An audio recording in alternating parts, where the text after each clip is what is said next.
ನಮಸ್ಕಾರ. ನನ್ನ ಹಿತೈಷಿಗಳಿಗೆ ನಾನು ಚೆನ್ನಾಗಿದ್ದೀನಿ, ನೀವೆಲ್ಲ ಚೆನ್ನಾಗಿದ್ದೀರಾ ಅಂತ ತಿಳ್ಕೊಂಡಿದ್ದೀನಿ.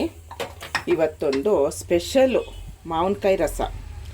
ಈ ನಮ್ಮ ಕಡೆ ಎಲ್ಲ ಅಪ್ಪೆ ಸಾರು ಅಂತ ಅಂತಾರೆ, ಮತ್ತು ಮದುವೆ ಮನೆಯಲ್ಲೆಲ್ಲ ಕುಡಿಯೋಕ್ಕೆ ಕೊಡ್ತಾರೆ, ಜೀರ್ಣ ಆಗುತ್ತೆ ಅಂಥೇಳಿ. ತುಂಬ ಅಂದರೆ ತುಂಬ ಚೆನ್ನಾಗಿರುತ್ತೆ.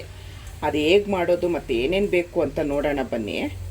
ಹಸಿಮೆಣ್ಸಿನ್ಕಾಯಿ ತೊಗೊಂಡಿದ್ದೀನಿ ಒಂದು 4. ನೀವು ಒಣಗಿದ ಮೆಣಸಿನ್ಕಾಯಿನೂ ಹಾಕ್ಕೊಳ್ಬೋದು. ಬೆಲ್ಲ ಬೇಕು, ಉಪ್ಪು, ಇಂಗು, ಒಂದು ತೋತಾಪುರಿ ಮಾವಿನಕಾಯಿ ಆದರೆ ಚೆನ್ನಾಗಿರುತ್ತೆ. ನೋಡಿ ಹೇಗೆ ಮಾಡೋದು ಅಂತ ಅಂದರೆ, ನೋಡಿ ಕುಕ್ಕರ್ಗೆ ನಾನು ಹಸಿಮೆಣ್ಸಿನ್ಕಾಯಿ ಹಾಕ್ಕೊಂಡಿದ್ದೀನಿ. ಈಗ ಇದನ್ನು ಸಿಪ್ಪೆ ತಕ್ಕೊಳ್ಬೇಕು, ಹೆಚ್ಕೊಳ್ಬೇಕು. ನೀವು ದಪ್ಪನೇ ಹೆಚ್ಚಿ, ಅದು ಬೇಯಿಸ್ಕೊಳ್ಳೋದಕ್ಕಲ್ವಾ, ಬೇಯಿಸ್ಕೊಳ್ಳೋದಕ್ಕೆ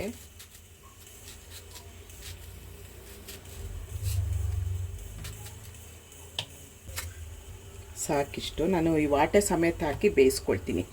ವಾಟೆಲಿರೋದೆಲ್ಲ ಆಮೇಲೆ ನಾವು ಬೆಂದ ಮೇಲೆ ನಮಗೆ ಚೆನ್ನಾಗಿ ಅದರಲ್ಲಿರೋದು ಎಲ್ಲ ಪಲ್ಪು ಸಿಗುತ್ತೆ. ಹಾಗಾಗಿ ನಾನು ವಾಟೆ ಸಮೇತ ಬೇಯಿಸ್ಕೊಳ್ತೀನಿ.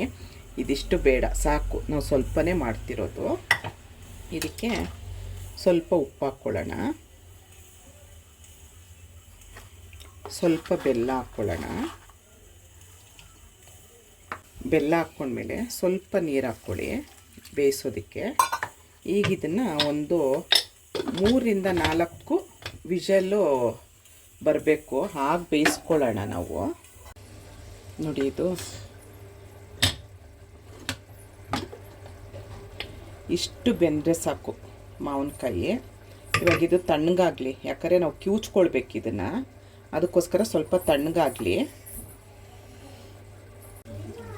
ನೋಡಿ, ನಾನು ವಾಟೆ ಸಮೇತ ಹಾಕಿದ್ದು ನೋಡಿರಿ. ಇವಾಗ ನಾವು ಚೆನ್ನಾಗಿ ಕಿವುಚ್ಕೊಳ್ಬೋದು. ವಾಟೆಲಿರೋದು ಪಲ್ಪು ನೋಡಿ, ರಸ ಎಲ್ಲ ಬರುತ್ತೆ ನೋಡಿ, ಎಷ್ಟು ಚೆನ್ನಾಗಾಗಿದೆ. ಅದಕ್ಕೋಸ್ಕರ ನಾನು ವಾಟೆ ಸಮೇತ ಹಾಕ್ಕೊಂಬಿಡ್ತೀನಿ.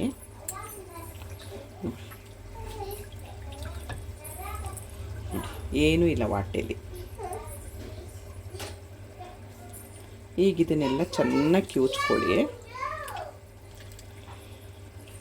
ತುಂಬ ಚೆನ್ನಾಗಿರುತ್ತೆ, ತುಂಬ ಆರೋಗ್ಯಕ್ಕೆ ಒಳ್ಳೆಯದು. ನಮ್ಮ ಕಡೆ ಎಲ್ಲ ಮದುವೆ ಮನೆಯಲ್ಲಿ ಲೋಟದಲ್ಲಿ ಕೊಡ್ತಾರೆ. ಇಲ್ಲೂ ಇವಾಗೆಲ್ಲ ಶುರು ಆಗಿದೆ. ಇದು ಮಾವಿನಕಾಯಿ ಸೀಸನ್ ಇಲ್ಲದೆ ಇದ್ದಾಗ ಏನೋ ಪುಡಿ ಸಿಗುತ್ತಂತೆ ಮಾವಿನಕಾಯಿದು, ಅದ್ರಲ್ಲಿ ಮಾಡ್ತಾರೆ. ಅದು ಚೆನ್ನಾಗಿರಲ್ಲ.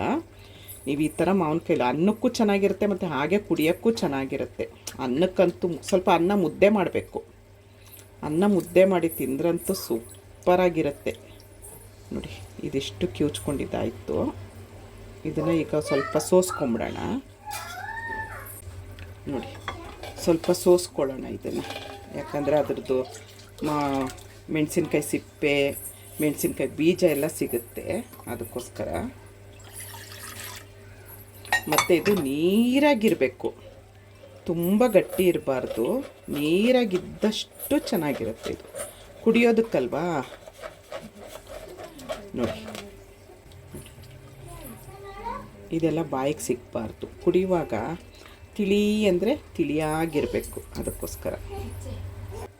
ಇದಕ್ಕೆ ಒಗ್ಗರಣೆ ಹಾಕಿದ್ರೆ ಅನ್ನಕ್ಕೆ ಚೆನ್ನಾಗಿರುತ್ತೆ, ಆದರೆ ಕುಡಿಬೇಕಾದ್ರೆ ಎಣ್ಣೆ ಬಾಯಿಗೆ ಸಿಗುತ್ತೆ. ಹಾಗಾಗಿ ನಾನು ಒಗ್ಗರಣೆ ಹಾಕ್ಕೊಳ್ಳಲ್ಲ. ನೋಡಿ, ಸ್ವಲ್ಪ ಹಿಂಗೆ ಹಾಕ್ಕೊಳ್ಳಿ. ಬೇಕಾದರೆ ನೀವು ಒಗ್ಗರಣೆ ಹಾಕ್ಕೊಳ್ಬೋದು.